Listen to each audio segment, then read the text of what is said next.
Welcome to today's video, where we will tackle an interesting problem with Python and Pandas. The problem at hand involves working with a data frame containing hourly data for a year.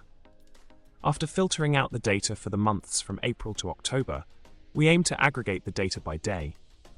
However, we noticed a discrepancy when calculating the mean and sum, resulting in a different number of rows for each aggregation.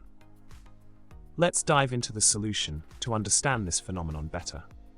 In order to address the issue of getting different row counts when calculating the mean and sum after resampling the data by day, we can make use of a simple yet effective solution. By applying the resampling method along with the sum function on the data frame, while including the parameter min_count equal 1, we ensure that any empty data points are treated as NaN instead of being filled with zeros.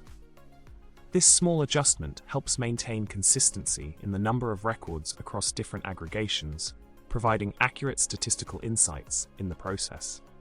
In summary, we have successfully identified and resolved the discrepancy in row counts while calculating the mean and sum for the aggregated daily data. By incorporating the min_count equals 1 parameter within the resampling function, we have ensured that empty data points are handled appropriately, resulting in more reliable and consistent statistical analysis.